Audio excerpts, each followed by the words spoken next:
Asyura, yakni bersedekah. Bersedekah. Dikisahkan Bapak Ibu, ini dikisahkan. Pada zaman itu ada seorang qadi. Qadi itu hakim. Qadi. Bapaknya Abu Nawas itu seorang qadi, hakim. Yang kita bilang Abu Nawas itu adalah seorang yang gokil. Padahal ujung-ujungnya atau akhir hayatnya beliau adalah sufi yang terkenal. Bahkan kita sering lihat atau dengarkan iktiraf tanda permintaan maafnya atau minta ampunnya di hadapan Allah. Yang biasa kita ilahi las tulil fi rada si akhlak. Itu syair yang dilakukan oleh Abu Nawas yang mengatakan permintaan ampunnya di hadapan Allah, ya Allah, saya bukan ahli surga, tapi saya juga tidak kuat di neraka. Dosa-dosaku begitu banyak seperti pasir di lautan. Seorang qadi, bapaknya, yang pada saat meninggalnya beliau di atas kuburannya, dia cakar-cakar kuburannya bapaknya. Kenapa dia cakar-cakar? Nanti ditetapkan qadi pengganti bapaknya, baru dia kembali baik. Maka ditanya, wahai Abu Nawas, kenapa kau seperti orang gila? Gila Abu Nawas ini tidak waras gitu. Dia bilang sengaja kan, karena dulu seorang hakim itu yang bisa menghentikan adalah turunannya. Dia tidak mau menjadi hakim karena apa? Waktu sakitnya bapaknya busuk di telinganya. Dia cium pada saat itu busuk. Kenapa? Wahai bapakku, kenapa nak busuk telinganya? Dia bilang begini, kalau hakim anak. Karena terkadang ada mungkin perkaranya orang yang benar atau yang salah kita senang, alhamdulillah. Maka pada saat itu takut dia jadi hakim. Waktu meninggalnya bapaknya, di kuburannya bapaknya, baru cakar-cakar kuburannya bapaknya. Ibaratnya dia seorang gila sehingga tidak diangkat. Jadi orang lain diangkat, sudah diangkat jadi hakim orang lain, baru dibaik. Dia bilang boleh mentung yang kalah aneh. Luar biasa. Al-Qadir, seorang qadi ini orang kaya. Orang kaya pada zaman ini. Ini tanggal 10 tentang pahalanya bersedekah. Subhanallah. Seorang hakim yang kaya raya. Kemudian datang seorang fakir di rumahnya dan mengatakan, wahai qadi, mudah-mudahan engkau selalu dilimpahkan kemuliaan di sisi Allah Subhanahu wa taala. Saya ini seorang fakir yang banyak tanggungannya. Di hari tanggal 10 Muharram ini sampai 10 Asyura ini, sudah engkau maksudkan engkau memberikan saya 10 potong roti, 5 potong daging, dan 2 dirham. Nah, itu permintaannya kepada seorang hakim yang kaya raya. Jadi dulu orang-orang itu meminta kalau ada sesuatu keperluannya, nah doakan itu orang. Nah, ibaratnya apa menurut ulama? Mau dia dikasih atau tidak ada urusannya, karena doa beda doa, pemberian beda juga. Yang penting sudah didoakan, dapat tombak pahala begitu. Nah, kalau kita kan tidak dikasih dulu, baru doakan. Jadi kalau tidak dikasih, itu pun tergantung pemberiannya. Wa in kana jari, kalau banyak gitu, maka banyak-banyak tahu doanya. Tapi kalau sedikit, betul kalau doakan kan begitu. Subhanallah.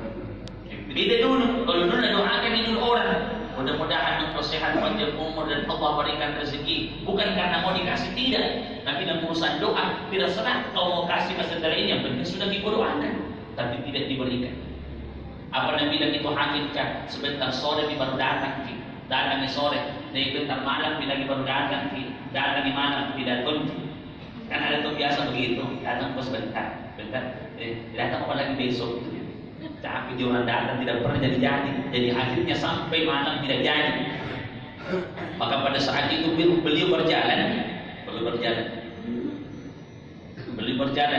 dan beliau melihat orang miskin ini, orang fakir ini melihat seorang Nasrani yang dulu dan mengatakan, hari ini hari Asyura 10 Muharram, maka sudahkah engkau memberikan saya sepotong, karena saya orang fakir yang miskin yang punya tanggungan banyak.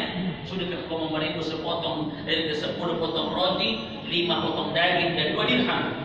Tapi apa yang dilakukan orang Nasrani itu bukan 10 potong roti, tapi 100 potong roti, kemudian sekitar potong daging juga banyak dan 20 dirham yang diberikan. Melebihi apa permintaannya? Melebihi apa permintaannya? Bukan itu orang fakir kan? Yang kodi yang hakim itu Allah berikan mimpi malamnya. Apa mimpinya? Diperlihatkan isinya surga, yaitu istana yang batu-batanya dari emas. Masya Allah. Mati di surga batu batanya emas. Kalau ada di sini batu batanya kapan di daerah Banyuwangi ini rumah yang batu batanya dari emas, mungkin keliling si dia yang jahil. Bayangkan itu masjid saja celengan dan ada bobol mungkin. Apalagi tempat-tempat sampai dulu yang dibikin saja yang dari besi habis misalkan. Banyak. Angkat jembatan saja kalau bisa diambil besinya baru dijual, kena jual lalu. Apalagi kalau rumah yang batu-batanya dari emas. Itu kalau orang mendapatkan pahala tentang subhanallah, ini sedekah, ini diperlihatkan. Bahkan ada seorang ulama diperlihatkan pahala sedekahnya di tanggal 10 Muharram.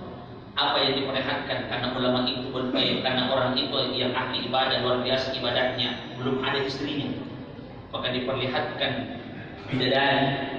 Subhanallah, itu bidadari kalau dimunculkan di dunia ini, maka dari ujung dunia sampai ujung dunia wanginya masih dicium.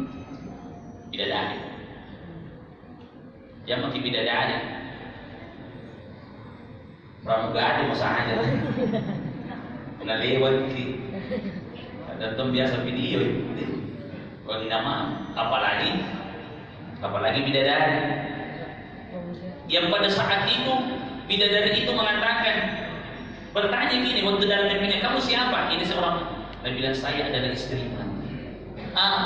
Terbangunnya dari tidurnya, beliau sholat 2 rakaat pada saat itu, kemudian sholat taubat di hadapan Allah, kemudian minta sama Allah setelah sholatnya, ya Allah, wa in kana ru'ya haqqun, jika apa yang kulihat tadi dalam mimpiku itu haqqun benar dan dia adalah istriku, maka saya mandikan saya sekarang, dan doanya dikabulkan setelah sholatnya meninggal.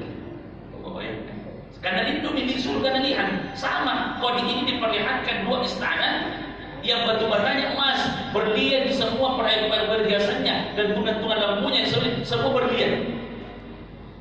Jadi dia bertanya, ini istana untuk siapa?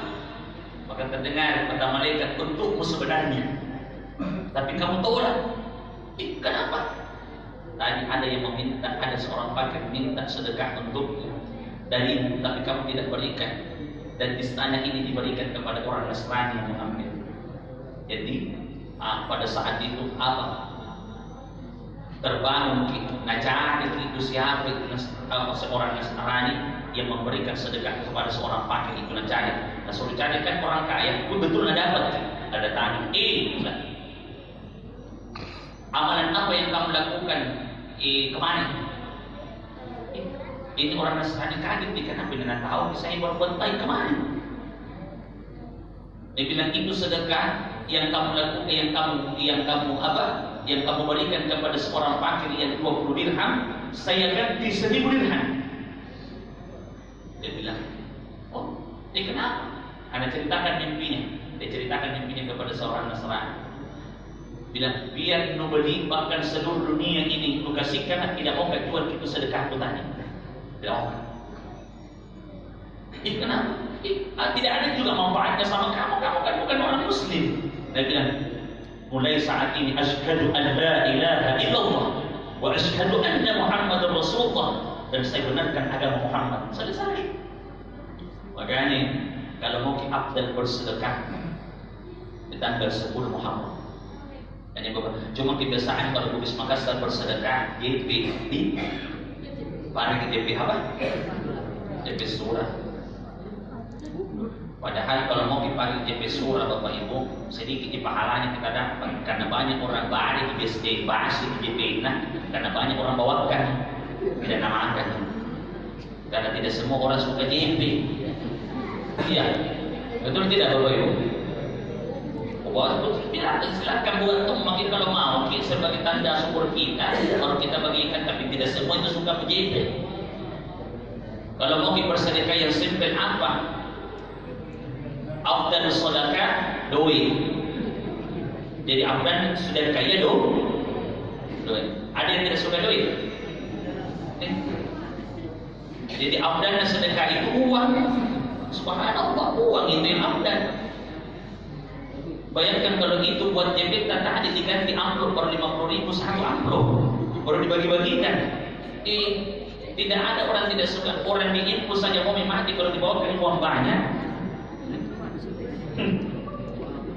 Atau orang yang kena corona mau bisa sesak nafas mau mati baru dibawakan uang. Ayo langsung dinaik sistem imunnya. Tidak ada yang tidak suka uang.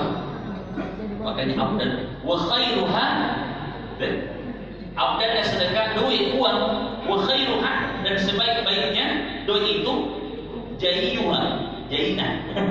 Ya, di bahasa Makassar disebut. Jadi sebaik-baiknya itu uangan pun jahit kalau banyak.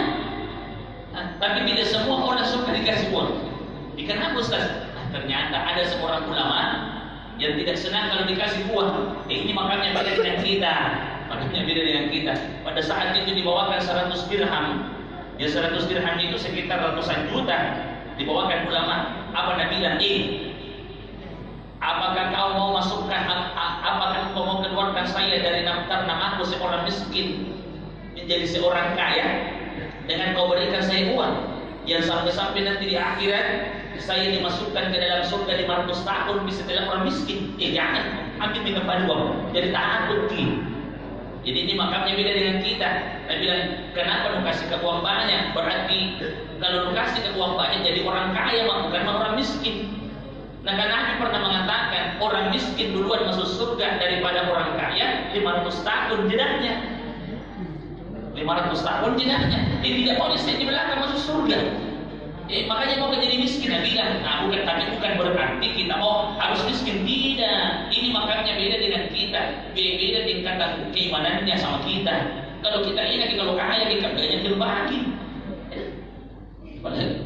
Lagi nih, kalau ada yang bisa bagi-bagi 50.000 satu orang, mas, ataukah namun dari pengurus masjid, insya Allah salat subuh berjamaah hari Ahad. Ada pembagian amplop 100.000 satu orang, penuhi masjid kebetulan. Biar itu yang tidak pernah ya datang ini, mana mau tak turun, mana mau kepalanya jatuh jantung. Luar biasa. Ada 100 ini orang duduk jadi. Apalagi tadi imamnya tidak mau bacaan. Yang nanti itu berjamaahnya kalau lagi nanti imam. Ada tuh imam biasa sudah tahun ini kuat tidak mau ini ganti. Padahal bacaan aku memang dulu bagus, sekarang kan mulai berubah karena gini mulai ini kurang. Syah sama. Ada anak muda itu sebenarnya Allah Akbar gitu. Jadi